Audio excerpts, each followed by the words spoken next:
Welcome to 28.5, where we explore a unique and authentic perspective on the women's game, break down upcoming matchups, and discuss the latest news and trends in women's basketball. We are your hosts. I'm Sydney Story, and I played at the University of Tennessee under Pat Summitt. And I'm Becca Goodman, and I played at the University of Notre Dame under Muffet McGraw. And we're thrilled to have you join us today. Before we jump in, make sure to subscribe so you never miss an episode. And if you enjoy what you hear, be sure to tune in each week and support and share the love. Now let's get started with today's episode. Hey, Sid, what's going on? Hey there, Beck. Man, we had some good games this past week. And I know we say that every week, but I really mean it this week. Might have been actually the best weekend to date. There were some close games maybe we didn't see coming. There were some upsets that we were on the fence. It could have gone either way. And then there were just some good teams showing out and getting wins. Yeah, I honestly, heading into this weekend, I thought I was going to watch maybe a game or two on Sunday, and I ended up watching most of the games that were on TV just because they were so close, which was not expected, but a ton of fun. For people listening, if you could be in Sid and I's chat conversation as we plan to watch certain games, and then as the day goes on, it's like, oh my gosh, did you see that? Oh, tune into this. Could have been this. And it just turns into an all day. We don't go into any crazy stats or inputs because we like to save that for this so it's fresh, but it's absolutely changes from week to week as to how much basketball we're watching. Yeah, you just really never know on some of these matchups. And it speaks to that parity. And we're going to get into some of that and what these games really entailed. Absolutely. So jumping into our agenda here, right? We like to do that quarter by quarter breakdown. First thing first, coming up, we got some post-game analysis. Then we're going to look into some upcoming matchups. We're going to do a bit of Q&A with Sid and I. We're going to take this to just some high-level questions, get our thoughts and feelings about certain stuff. And then we're going to touch on again on what's in the news because there's just a ton of women's basketball news. And it's like whenever we think we're maxed out or tapped out, a new deal comes up, a new episode, a new game. So it's definitely an exciting time to be in women's sports.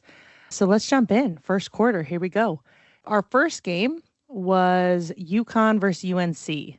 UConn ended up winning 69-58 with some bench points from UConn being 3 and UNC had 19, Sid. 19 bench points. How important is the bench in any college game or any game in general for basketball? It's huge, especially when you think about how long season is and the injuries that could happen, just the wear and tear on your body. And as you try to be peaking going into postseason, and you've got a lot of folks that, maybe don't play a ton off the bench. I'm thinking about UConn specifically right now. Not a lot of bench production, and really you've got to be deep throughout the season. So that's an interesting one for UConn. I think that was highlighted against UNC on Friday. Yeah, absolutely. I mean, Paige is being Paige, putting up buckets, showing up, making it fun, skipping around after she's knocking down threes, and just making the game look so easy. I know as I was watching the game, sometimes it kind of seemed like UConn had a lull in production, and lo and behold, they'd get the ball to Paige, and it would be so simple and smooth, just a high pick and roll for a pull-up jumper at the free throw line. It looked effortless, but for some people, that takes a lot of skill, a lot of reps to look that smooth and be that confident when you hit that shot. She was 57% from the floor. She ended the game with 29 points and she was 50% from the three, 4 for 8. Like you are taking 8 threes. Some people take, if you're a 3-point shooter, you're taking maybe 10, but to be that efficient to hit 4 of them, I mean, that's 12 points off the bat right there, right? It speaks to why she is arguably the best player in the country right now. And to your point, she's just so smooth. She starts the game, drills a three. Next possession, next time she gets it, she's taking it to the rack. She can score all over the place. And I think she's really tough to guard in that regard. And she's so consistent with it. The thing that is interesting to me when you look at her versus Juju being that other explosive player right now that's getting a lot of hype and putting up a lot of points, is the free throw line. So while Paige consistently knocks down free throws, she doesn't get to the free throw line as much as Juju does. And that's interesting to me because Yeah. she's still productive on the point column consistently. and she's doing less of it at the free throw line than a Juju Watkins. So for some stats here, Paige gets to the free throw line in her career 2.7 to 3.2 times per game, which is not a ton for how much points she's putting up. Juju, and obviously she's just starting her sophomore season and really just getting rolling with it, but Juju gets to the free throw line between 6.9 and 8.2 times per game. I mean, almost double. Yeah, almost 3x, right? Like, so it speaks to Juju's ability to get to that line. And if you're off a little bit on your jumper, or you got somebody that's really locking you down and D'ing you up, if you can consistently get to that free throw line, that's going to help you be able to score more points. But it doesn't seem to have stopped Paige. She's kind of that outlier where she's just able to score anyways, even if she doesn't get to the free throw line a ton. So I thought that's a stat line to me that kind of stuck out, and really why I started watching it, because I'm like, man, she only got to the free throw line a certain amount of times. I've been seeing that a few of these games, and then you look at it and it's like, well, yeah, she knocks down 80% of those. She's a part of that 50, 40, 80 club, and they'd highlighted that during the game if you watched it. She's able to knock down 55% of the field goals that she takes, 45+% of the 3-point shots she takes, and then 80% from the free throw line, but really not getting to the free throw line a ton like some of these big scorers are, which is just, it's just interesting, something to watch throughout the season, I think. Yeah, for sure. I noticed, UNC was trying to extend that pressure and went zone a bit. And as you mentioned, UConn they're young and a bit inexperienced. So they were really trying to attack the gaps in the zone, get the ball in the middle and kick out and look for shots. And if you have a Paige Beckers out there who's 4 for 8, and not only that, but not just hitting threes or taking threes, but creating and then getting the ball to open players like Sarah Strong, a freshman for UConn, came up big with a double-double, 14 points, 13 boards. Props to her. She's not the biggest one out there. She's not 6'8", she's not 6'6", but she's in there battling, getting good shots, making the most of it, and doing her job on the board. So props to Sarah Strong for having a great freshman year so far. 4 games in, feeling confident. And that helps down the road, right? When you talk about bench points, I know she's not coming off the bench, but if you can get more pieces in and out to where they can do something, whether it's 5 boards, 5 points, I mean, that's huge in itself, right? So they're maybe a little inexperienced, but it doesn't stop them from getting the wins and Paige racking up the points. Yep, totally with you. And, North Carolina hung with them for a little bit in that game, and then UConn just poured on some gas. And then, UNC tries to make their comeback, but I think against a team like UConn and a coach like Gino, who's so seasoned, that's really hard to do. So wasn't surprised that they weren't able to make a full comeback and even make it closer than what they did. But I think there's some promise in North Carolina. I thought India Navarre had a pretty good game. She had 15 points. She really stuck out for North Carolina. But again, you're going against UConn. They've got some of the best female athletes in the country on their team for sure. And I think that's always going to be a challenge for you day in and day out. Yeah. Utsi from North Carolina, she had an off game. She's kind of somebody coming back from last year, kind of an unknown player. She had an off night, 1 for 9, 3 points. Not probably her best outing. It could have been just trying to get into the flow of the game. Could have been, maybe she was sick. Who knows? You know what I mean? But that's when you said, when you're not able to knock down shots, getting to the free throw line is super important. Just to see that ball go through the bucket, that helps a ton. And then also just wanted to highlight the post player who came off the bench for UNC, Toomey. She had 10 points and only 1 board, and she's 6'4". So that's a big post player coming in, freshman, playing against UConn. I bet she was super hype, right? I can imagine being in her shoes and just kind of coming out there and trying to make a name, make a statement, not getting intimidated by the name on the jersey, but just kind of doing your job. And to come in off the bench, get 10 points. I'd love to see her hit the glass a little more, but she's learning the game. It's going to continue to grow and she's going to get there. So excited to see kind of how she fits into UNC's offense and defense. And with the win on Wednesday night, Gino is now the winningest coach of all time, men or women. So kudos to Gino and the decades of work he's really put in and has really helped shape the game. And so he now is the leader in games won. Wow. That's an amazing stat line for really anybody, right? So props to Gino going out there, getting wins on wins on wins on wins. Huge accomplishment. Great for the game and great for him. And heading into our second matchup that we wanted to highlight here, the Louisville versus Kentucky game. So number 18, Louisville was playing number 20, Kentucky. I think we're going to spend some time here because, in my opinion, it was the best game, at least that I've watched so far, which I think we've watched a lot that at least have been on TV. It was the best game so far of the season. From start to finish, it was a nail biter. It was close. I thought you had both teams coming out well prepared. You can tell they knew a lot of their scout, and you can tell they wanted it. It's that battle of the bluegrass. They were fighting for some turf in this game, and it was an amazing thing to watch. Yeah, absolutely. As you mentioned, Battle of the Bluegrass. One of the highlights was only 7 players had previously played in that game before. Louisville and Kentucky both hit the transfer portal, have new folks coming in, a new coach for Kentucky, Kenny Brooks. And it was also the first win that Kentucky has had on Louisville since 2015. So this rivalry, this matchup has been going on for a while, and it's just great to see, the parity in women's basketball, right? So very exciting game, as you mentioned. I can break it down. I can go in a little more. I think we're ready for that. Kentucky had 12 turnovers in the first half, trying to just get their footing. A lot of excitement there. I could only imagine their hearts were probably beating out of their chest. They had a sellout crowd. Barry, though, for Louisville was a problem, a absolute problem, specifically in the second half. And listen to this fun stat to say. It's just fun. She went 3 for 3 from the 3 in the third quarter. And at times it was back to back. I think Georgia Amore hit one of her own, but then Barry went down and hit another 3.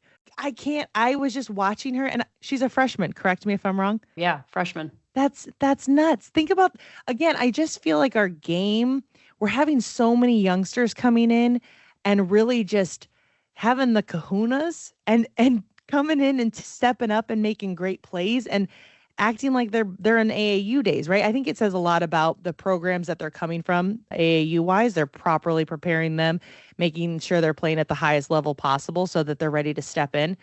I do want to say Cochran from Louisville. She's a name, right? That's a big post player, goes inside, bangs, she's efficient, especially being so close in the paint. A lot of her shots are from the mid-range in. She went 1 for 7. She was 1 for 7 in the middle of the fourth. So only having 2 points in the fourth quarter, that's a problem for Louisville. When Kentucky's going on a run and, you're looking and trying to continue to hit your players that your go-tos, right? And they're struggling, that's when it becomes challenging to kind of get points on the board. What do you think, Sid? I mean, the scoreboard overall to me is just so deceiving. It goes to overtime, right? And I think Kentucky just ran away in the end there, but really it was neck and neck the whole game. If I think about Louisville, to me, number 12, Williams, was huge. They put her on Amore from the very beginning, disrupted Amore offensively, I thought a ton. Amore has 4 turnovers in the first quarter. And I think that really kind of set the tone that somebody was going to be on her 24/7. And if you watched, for the most part, they switched off a couple times, but for the most part, Williams was on her, and I thought she did a pretty good job guarding her. Obviously, Amore is one of the best guards in the country, and I thought that was pretty evident on Saturday night, the way Amore was able to handle that pressure, have maybe a rough first quarter with turning the ball over, and rough overall game. She had a lot of turnovers when you look at it. She had 8 total turnovers, 9 assists. So we talk about having a 2-to-1 assist to turnover ratio. And in that case, I mean, she had more turnovers than she had assists. So if you look at that stat column, she didn't really have a great game. But if she's not in this game, Kentucky isn't even in the ball game, right? And it just shows how much Amore has the ball in her hand, and she really gets everything going for Kentucky. On the flip side of it, from a post and a forward perspective, I thought Key was huge for Kentucky. She's a transfer from UNC. She played like a veteran, I thought, in this tough matchup. This is almost like a postseason matchup, the way they played each other. I thought she was huge. She had big blocks when she needed them. She was all over the glass when they needed her to be. She was getting buckets when they needed it down low. And it's fun for me to watch Key because she's Tamara Key's sister. And Tamara Key played at Tennessee and is one of the best shot blockers ever. I'm going to say Kelly Kane, my old roommate, was, but I think statistically Tamara might have her. And those two girls can play some basketball. So it was fun for me to watch Key step up in the big moment on Saturday also and have a really good game. She had 17 points right behind Amor, who finished with 19. So the top scorers of the game were those two. And I just thought that the atmosphere there was great. I also have mixed feelings about the atmosphere. I don't know if you want me to get into this one, Becca. I do. I might go off absolutely for a do. second here. Ooh. Oh man, I think it's because I lived this when I played at Tennessee and we would go to Kentucky and play. And I think there's mixed emotions on this. If you ask some of the Kentucky players, they probably enjoy having their own facility and their own gym. But having been somebody who was coming to Kentucky to play on the road and playing against them, we wanted to play in Rep Arena. Mm-hmm, mm-hmm. We didn't want to have to go to a smaller gym. And granted, the Historic Memorial Coliseum has its own historical significance. I'm not knocking that, but Rupp Arena is known as it's one of the coolest places to play in the country, and the women don't play there. I'm honestly a little bit maybe disappointed, but some people might see this as a good thing. That's where I see both sides of it, but they just put in $82 million to renovate that gym. The women's gym? The women's gym. Okay. Yes. All right. So there's this whole thing on I was looking up, I've looked up several articles on it. I think it's fascinating. So Historic Memorial Coliseum, which is where the women play for Kentucky. They also play volleyball, gymnastics. It's a women's facility, which is great. Some might look at that and be like, you're complaining that they just got this beautifully renovated gym. I get that part of it. I'm sure if you walk in there, it's beautiful. It looked nice on TV. I'm sure it's all that. $82 million, it better be. But to me, if you look at the trajectory of our game on Saturday, they kept highlighting that it's a sold out gym and the atmosphere in here is great. The seating capacity is 6,250 seats. So for comparison, where Becca and I live in Indiana, the public school district that my kids go to, 8,000 is the public high school gym at Penn High School. That's the seating capacity. LaPorte by you is 8,054 seats. This gym stats. Is 6,250 seats. And the only reason why I was like, I have to look this up is because I remember playing there and thinking to myself, this gym is so small. And Duke is like that too, but it's Duke. You're in Cameron Indoor. You don't care how big it is. That is the atmosphere, and it's an amazing place to play at Cameron Indoor. And it probably is now, hopefully now, at this Historic Memorial Coliseum when you put $82 million into it. But it's small. And if you look at how the women's game is growing, and you look at this matchup that they're going to be having every other year, probably the Battle of the Bluegrass, they probably play most years, and you're going to at least sell that out. I mean, we would sell out games at Thompson Bowling Arena when I played at Tennessee years ago now, and we had 20,000 plus in the stands. So when you look at that, that's 3x plus some of what they're even able to hold, and they're never really going to play in the men's gym. Like at some point, you just didn't invest in the right thing, if you ask me. Like you put all this money into this. I'm a little shocked by that, but they're doubling down on it, and the players probably love it, right? They got their own gym. Yeah. It's probably, like I said, beautiful in there. The other thing about that game on Saturday, like I said, best game that I've seen so far since the college season has started. They have it on Saturday night when college football is in prime time. Yep.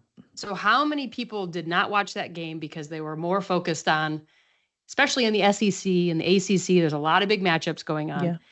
So I thought that was a little bit disappointing to me. Move the game to Sunday, move it to a different Tuesday night, whatever it is, to actually draw some more viewership because it was such a good game. You had such a good matchup there, and you let it slide to me a little bit, the fact that you put it on a Saturday night when college football is going on.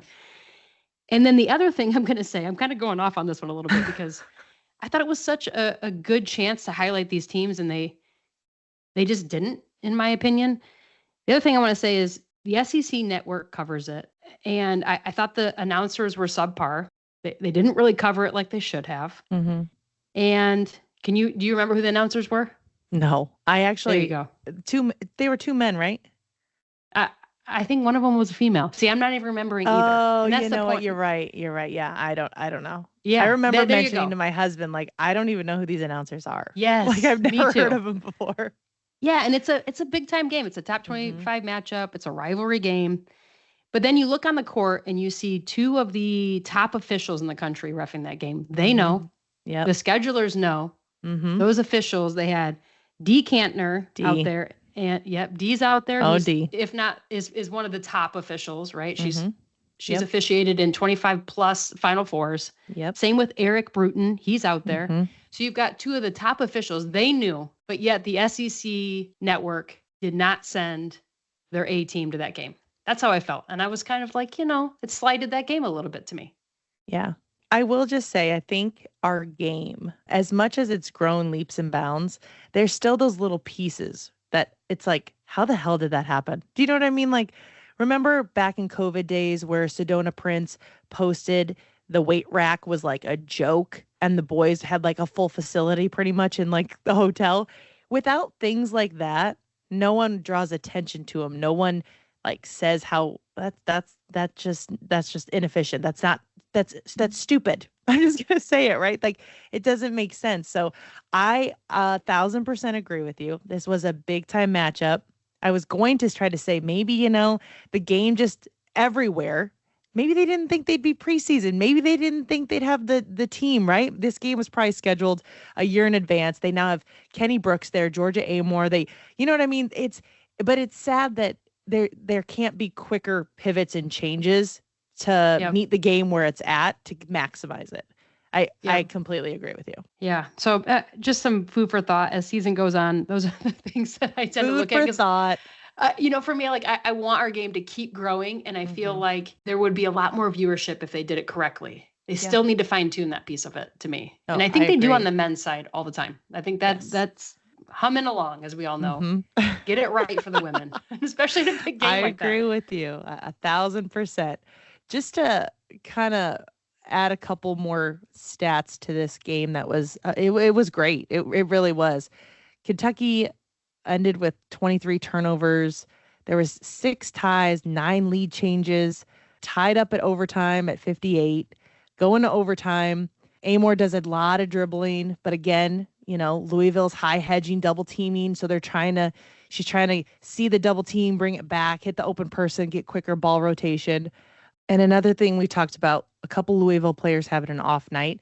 Going into overtime, they only managed to score 3 points within the whole overtime. And all of those 3 were free throw based. So definitely off night for some of those Louisville studs. Great to see a couple freshmen step up. As you mentioned, Key from Kentucky, I thought she played amazing defense.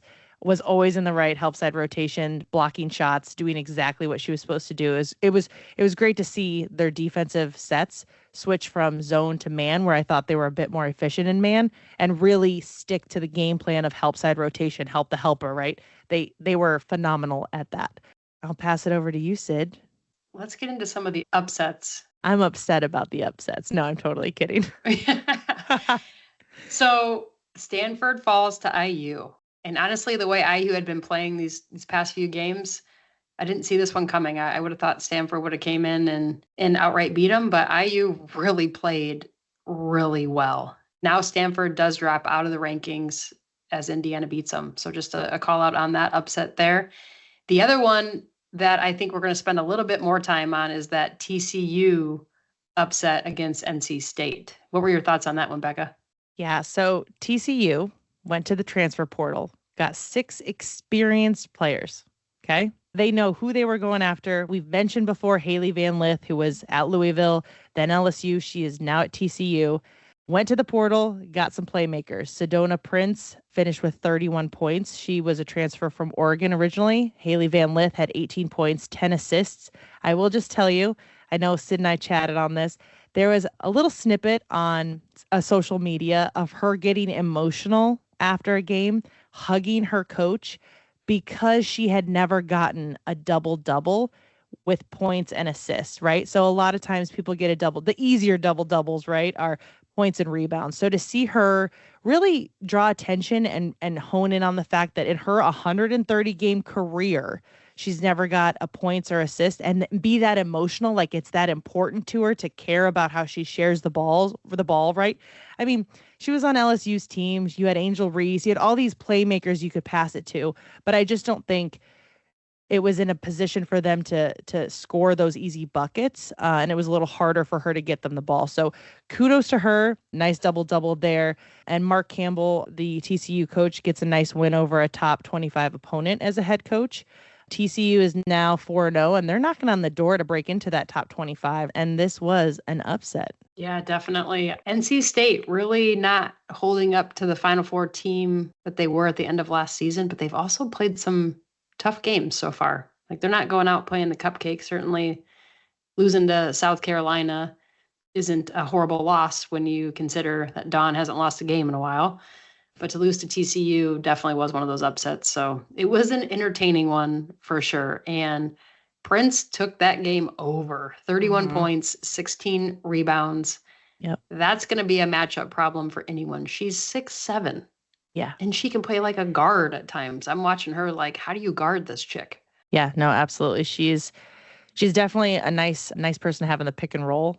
Hit her on the roll. Yeah. She can always pop out. I mean, she's just like a Brittany Griner, but like way more movable, if that makes sense. Like she's just more confident in how she flows as opposed to Brittany, who's a bit more, when she's going to take her shot or where she's going to try to dribble. With Prince, she's a little bit more flexible, and she's definitely put in some work in her game to be that way. So yeah, they both her and Haley had awesome games. And then we have a couple other close games that we're going to highlight. So Duke, they almost got upset by South Dakota State. So they win that one 75-71. It was tied up down the stretch on this one. And I thought that Duke showed some maturity to pull this one out on the road.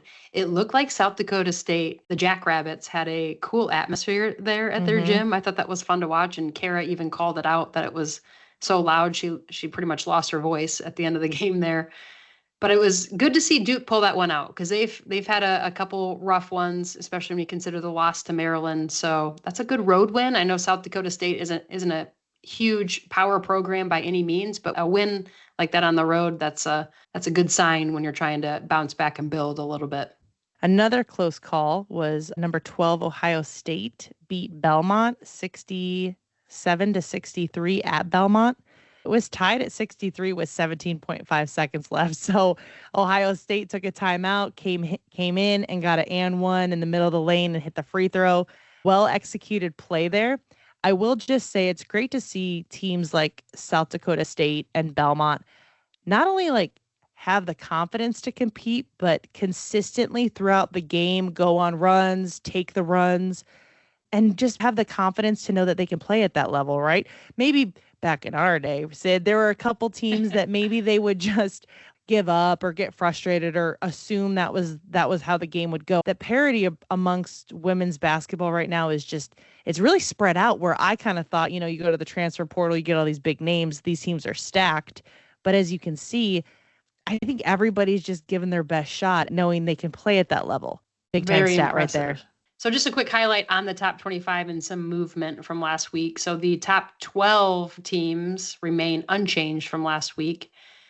So I think that's going to set us up for some of our quarter two upcoming matchups. And specifically, when we talk the top 10, we've got a big one on Saturday. And I'm going to hand this one to you, Becca.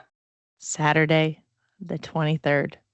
It is number 6 Notre Dame versus number 3 USC. Okay, I'm going to try to get through this. Don't talk to me Saturday, Sid. I'm going to tell all my family.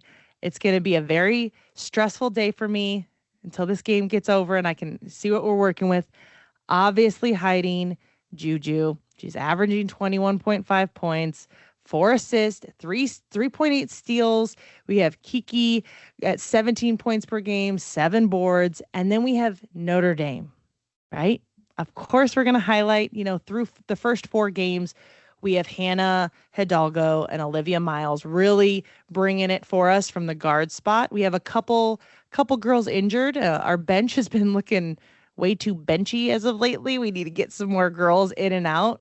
Leah Tu King, grad transfer for us. She's averaging 17.7 and 9-point rebounds, almost averaging a double-double, but she was out last game. So interested to see if she'll be able to play. Hannah and Olivia, they bring the energy, right? They're averaging 18. Hannah's averaging 25. I mean, this is just going to be a juggernaut battle, I think, in every spot. I'm excited to see the game plan. I'm excited to see how we slow down Juju and how we block out Kiki. But I'm also excited to see USC and how they handle Hannah and Olivia's pressure. And I mean, right, they have to match up the same way that ND does, right? So we still have Maddie Wesbeld out. We have Liza, who was a transfer from Marquette. I believe she's still out. So we don't really know who will be ready to go until game time. But this is going to be one that I'm expecting a high scoring game, fast tempo, emotional, and just an all out banger. This is gonna be a huge game, Sid. Yeah, this one and then the next one that we're going to highlight. If you watch any games this weekend, these are the two games to watch. So you've got the first one we just mentioned, Notre Dame playing USC. This next one, Sunday, is South Carolina versus UCLA. So we really are seeing some top 10 matchups that I think are going to not disappoint this weekend. So when we talk UCLA, Kiki Rice has been out with that shoulder injury most of the season so far. She did get in for 11 minutes against Arkansas last weekend. They got her in for a little bit and just maybe seeing if she can get in the flow of the game before she has to turn around and play South Carolina. So my guess is she's going to be a full go against South Carolina, but who knows, right? She's got a whole week of practice here. I hope she's a full go because I think it's going to be fun to watch Kiki Rice out there against South Carolina. Again, I guess we'll see from an injury report standpoint if she's going to be out there or not.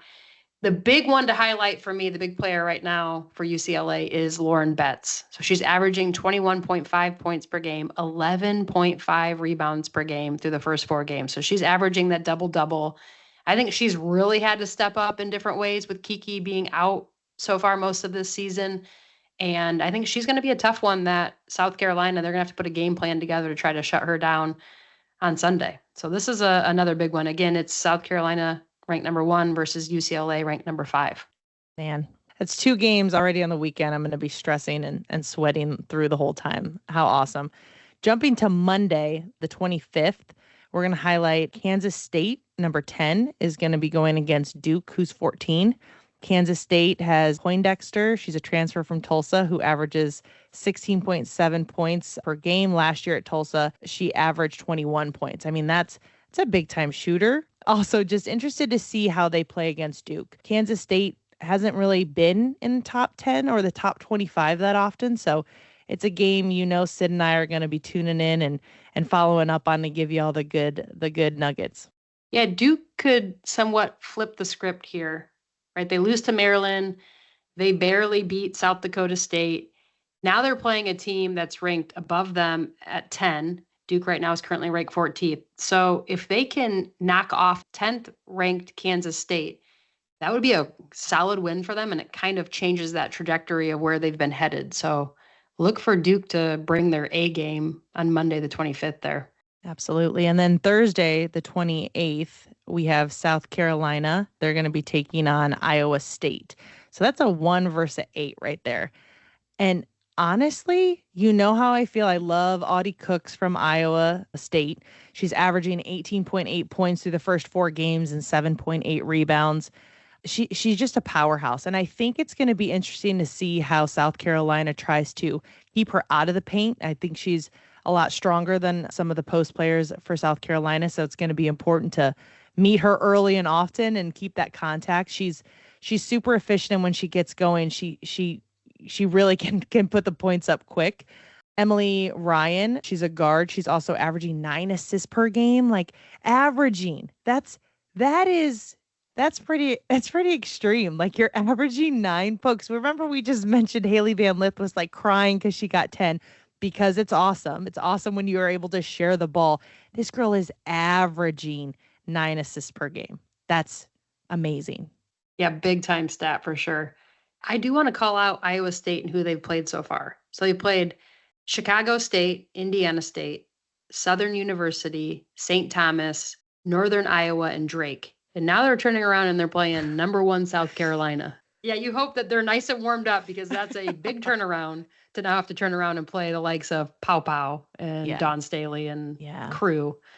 Malaysia Fawali, all of those girls are going to be. Man. Yeah, it's a big matchup for South Carolina too. I think Iowa State brings a little bit something different than they haven't played yet this year also. So that one's going to be a fun one on Thursday, the 28th. Absolutely. All right, Sid, I think we should jump into our third quarter. I'm ready. This one's going to be a fun one. It is. I'm nervous though because I didn't see these questions, so I'm going to be on the fly here. So I'm going to start and ask Sid, who is the GOAT, greatest of all time, in the women's college game for you, and why? Okay, the GOAT for me. I had to spend a lot of time thinking about this one because there's been so many good players at different times in women's basketball history. So I think that's important. Ultimately, the GOAT to me of the college women's game, I'm going with Stewie. I'm going with Breanna Stewart. Okay. It's so hard for me to not because she's a 4-time national champion, literally won the national championship every season she played at UConn. She's the 4-time Final Four most outstanding player, which is just insane when you think about that. She's the 3-time AP Player of the Year, didn't win in her freshman year. Wow, bummer. The amount of NCAA records that she holds it's just amazing. So Stewart is the first NCAA basketball player to block and assist 400 times each. She also finished her career with 414 blocks, which is the most in UConn history. So not only was she a dominant scorer, but she has records like that are going to be very difficult to beat one day. And if you look at the other awards that she's won and won throughout her college career, I mean, she did it all. And I think there's a lot of conversation about Caitlin Clark. Mm-hmm. And to me, she's been one of the most pivotal players in our game. She was so fun to watch. Every game you tuned in because she was capable of going off for 50, capable of knocking down logo 3 after logo 3 with her famous sidestep, hand in her face, knock it down jumper, which is super entertaining. There's always that debate about she makes it to the national championship and doesn't close the deal. That matters to me when you talk about the overall GOAT. And I think that's something that from my end maybe is the deal breaker. And when you talk about GOAT, to me, Caitlin is the best, but Stewie is the greatest. And that's kind of where I'm mic dropping that one. It's tough. The fact you had all these stats to back it up, I'm like, oh crap. Was not equally as prepared, Sydney, but okay. No. Do you have anything else you want to add? No, I just had to make my case because No, it was good. It's tough for me because she's a UConn player. You know, I know. Like I could have thrown some Candace stats out there real fast. Yeah. So I'm going to give my answer. I think you might be shocked. You might not. I don't have any stats. I just know she's a badass. I think the GOAT of women's basketball is Diana Taurasi. We watched her growing up. She was awesome. National championships. Then you see her transition to the WNBA. And then that was just something that you also looked at as like, I wanted to go there. Right. So she's just handles the game at every level. 4-time Olympic medalist. The stats I don't have readily available, but just the impact that she's had on the game. It was kind of pre-Caitlin Clark. I'm even going to say pre-Stewie era, right? I'm not going to knock you on your pick. I thought it was great, but it was definitely, she elevated the game before the game was ready to be elevated because she was just so significant in her stats, her championships. I think a couple undefeated UConn teams during that bout as well. So, and I mean, she's still playing. Might be towards the end of the career here. It hasn't been an official announcement, but she's just someone that I still continue to enjoy watching because you always know she's going to be that feisty, nasty, like roll the ball up and it like we're going. I don't care who you are. And I think that level of competitiveness is phenomenal for our game, no matter how old you are, no matter where you came from, and no matter what level you're at. I feel like she's been that way since she stepped out of the court, just super competitive. So I think she's really made a great impact on the women's game. I think it's a solid pick. I mean, Diana Taurasi, to your point, the time that she played, she, in her own ways, put women's basketball on the map and was so entertaining to watch. Look at So us this, picking UConn I players. know, I know. So I mean, who it's is facts. who's the best player you've been on the court with at any Oh given man. time? Whether you played Like, against them, they were on your okay. team. Oh, I'm gonna pick against because I've played with a lot of folks that on Notre Dame's team that I'd feel awful if I didn't pick. And again, it's just the level of sheer dominance. I'm gonna say Tina Charles from UConn. She's the WNBA right now. She's kind of bounced around to certain teams, but in college, that woman was dominant. I'm talking, you're I I, I say this because playing against her, she just left a mark on me, literally. Like she is just so strong, solid body, efficient, got the ball scored. It's just somebody that, obviously I was in the post. So you're just like trying to contain her. You're trying to block her out. She was just a problem because she was so dominant in her position and efficiency. And her and Maya Moore were at the same time. Like, God, they were just a nightmare. But for me personally, fighting against Tina Charles sucked. Like Yep. she's awesome. She's strong. Her basketball skill was solid. And I mean, yeah. So I'm gonna say Tina Charles. What about you? Who's the best player you've been on the court with? I think I might know who you're gonna say. Give me a Who do you curveball, think? Sid. Who do you Give me think a I'm going to curveball. say? I thought you would say Candace Parker. And as someone on your team. I mean, as somebody on my team, she was the best teammate I ever had for sure. Fair. I mean, and the Fair. best Well, I mean, leader. Candace Parker, yeah. Yeah, she was. I learned so much from Candace. Great experience getting to play with her. I was actually going to go with Elena Deladon. Ooh, that's a good Oh, one. so I was 16 years old going to the USA Pan Am tryouts for USA ball in Colorado Springs. And I remember getting off the flight and I'm at the carousel picking up my bag and I looked over and I was like, who is that girl? Excuse me, who is that woman? She Mm-hmm. was just at that age, she Yeah. was so strong looking, tall, physical player that you had to play against. And I remember being on the court and I'm looking at this chick like she can literally run the 1 through the 5. She's six Yep. four with a step back, pull up jumper, whatever she wants to throw in your face, she can do it all. And I was like, Yeah. I've never seen this before. And then you watch her career and how she goes to UConn, but then steps back so she can be with her sister, which I thought was so admirable. And I Mm-hmm. respect her so much for that stuff. Goes and plays for Delaware, puts Delaware on the map for a Yep. second there because she was Absolutely. so good. And then has a WNBA career that she had, which speaks for itself. But I had never been on the court with anyone like that in my life. And I thought throughout her career, she just backed it up even more. So mine's Elena Deladon. We played against the USA team when I was at Tennessee when they were preparing for the Olympics. So I played against Diana Taurasi, Sue Bird, Lisa Leslie was on that team. I mean, there were some staples on that team, but Mm-hmm. I still think Elena Deladon, from all the skill set she could bring, was the best player I'd ever been on the court with. Well, Sid, you officially shocked me. I did not see Elena Deladon coming, but honestly, I couldn't agree with you more. She's definitely had a huge impact on the game and was super, super fun to watch. So good pick. Thank you.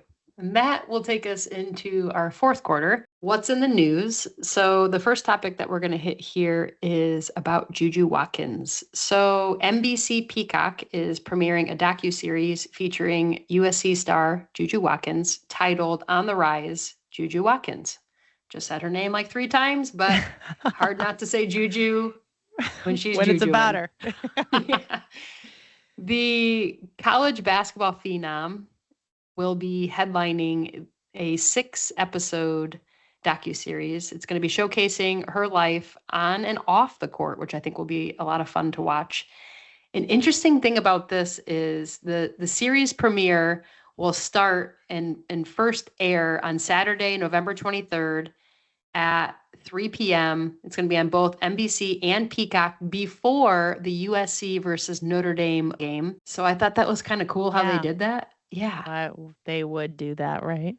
So there's going to be 2 episodes shown that day, with the final 4 episodes releasing slowly on Peacock after that. And we also want to highlight that Juju has surpassed 1,000 points a couple games into her sophomore season here. She's the fastest woman to do that in Power 5 Division 1 history. That's a record. So she did it in 38 games. Previously, this record was held by, can you guess it, Becca? I'm going to go with Caitlin Clark. Caitlin Clark. And it's going to be interesting to see if Juju can stay on pace. That's a big record to try to go after. And she's got a lot of games to go to get there. But that'll be an interesting one. So shout out to Juju in that docu-series that's going to be airing Saturday, November 23rd. The second topic is around shoe and brand deals. And I'm going to turn that one over to you, Becca.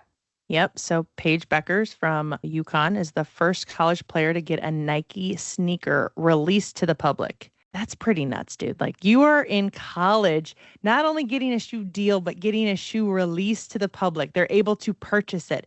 You want to know when that date is? December 7th, you'll be able to buy her shoes for $190. They're the Nike GT Hustle 3 PE. I will say they do look pretty fire, right? Like, the color is a lighter, bright blue with a maroon purple swoosh, and she has a little bit of her own little page on top of it, right? The back of the heel, the left side says "Be you, be great," and then the back of the heel on the right side says Beckers, but the E is crossed out and has an R and a pink T written over it, so it says buckets. I thought Super that was cool. pretty fun. Very cool. Like, she had her own thought process going into that. A player of her stature, just in the summer off season, man, if you ever got a shoe deal, what would it look like? I bet she has sketches and people were just adding and collabing and stuff. So very, very cool. A little tidbit of information. The WNBA lottery, they had their picks. So the Dallas Wings won the lottery to be the first pick in the WNBA draft this upcoming season. So more than likely, they're going to grab themselves Paige Beckers. So awesome news. Great for the game. Great for her. Great for women's basketball. Sid, what else do we have coming up with shoe deals? Yeah, so this one is an Adidas brand deal with Kalina Smith. I had never heard of Kalina Smith, and maybe it's because she's not really where we're from, but she's a 5-star recruit. She goes to Ontario Christian. She's 16 years old. Oh my and gosh. she is the first signing under the leadership of Candace Parker as the president of Adidas women's basketball. She is 16 years old, a sophomore in high school, class of 2027. She's the number 1 top ranked prospect in that class, and we're signing brand deals. This is where things get real interesting in the NIL landscape, all the above. That's interesting. I think it's awesome. I mean, I look at this girl and great for you. You get to make money playing the game you love. A lot of pressure there, a lot of hype she's going to have to live up to, but signing that deal, and she's going with Adidas, and Candace locks her down. I think what's really interesting here is if she ultimately chooses a Nike or an Under Armour school, because you look at Notre Dame and South Carolina, they're Under Armour schools. Yep. You've got the other top schools like UConn, USC, some Nike schools there. So how does that work? I don't think it's super clear yet. Obviously, it's got to be written in the contract what that means for her. But I think that's an interesting thing that might play out here is there aren't a ton of top Adidas women's basketball programs left in the country. So what does that mean? We've never seen this before. 16-year-old sophomore. High school. Female signs an Adidas brand deal. Super cool, but also one that's going to be interesting to watch and how that plays out. So this is a big one to call out, really. Yeah, no, I looked her up a bit more because I didn't know. Sometimes, and it's not every player's 6'8" and making a name and they get all this attention, right? But I just wanted to know a little bit more about her. So she is 5'6". She's a point guard. She's averaging 35 points a game, 6.5 assists, and 4 steals a game. Now, again, it's high school and you never really know how that's going to translate over, but obviously, Candace saw something in her. Obviously, Adidas saw something in her. Imagine her recruiting process. I can't. I don't even want to go into that. But how nuts is that going to be? Yeah, absolutely nuts. And I think this gives us the gateway and shows who those next big players ultimately could become. Right? We didn't know about Juju Watkins, at least I didn't on the national scene until she was making splashes at USC.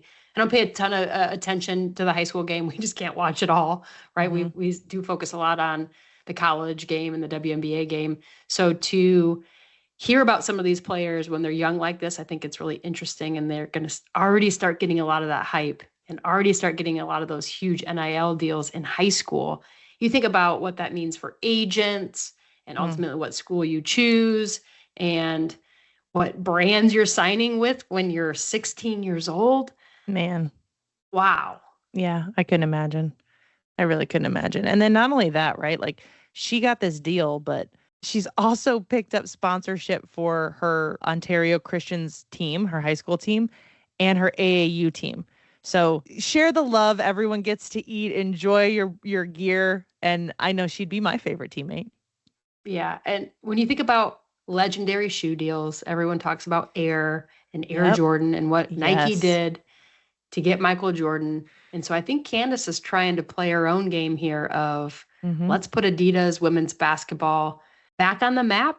I feel like it's fallen off a little bit. Like I mentioned, there's not those big premier Adidas women's basketball teams anymore. So I think this is a good grab to try to make more of a splash. And she's doing it in her own way. So excited to see where Candace can take this one. Absolutely. Well, and with that said, I think we're good to wrap up here today. What a busy episode 6. It was a good one, a lot going on. I think every week we're going to be saying that because there is so much out there. You think about all the players and all the teams that are playing right now, playing at such a high level already. It's going to be just great to see where the season goes. And we're going to be bringing all of that hype and all of the recaps and talking all that drama. More episodes to come. Yep, love it. There's always going to be new stuff in the news, so we're going to try to keep our pulse on that. Just another reminder, if you're on any of our social medias, don't forget to reach out to us. Send us a message or a comment on if you have any questions or if there's any areas you want us to dig into a bit more. We'd love to hear from you.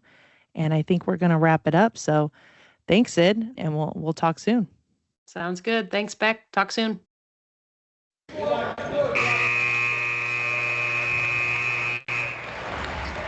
That's the 28.5 final buzzer for today's episode. Don't forget to hit follow on your preferred podcast platforms to catch every play-by-play. New episodes drop each week throughout the season. If you've enjoyed our courtside chat, drop us a review or follow us on our social media accounts. And remember, from females who have played the game, the size of the ball matters.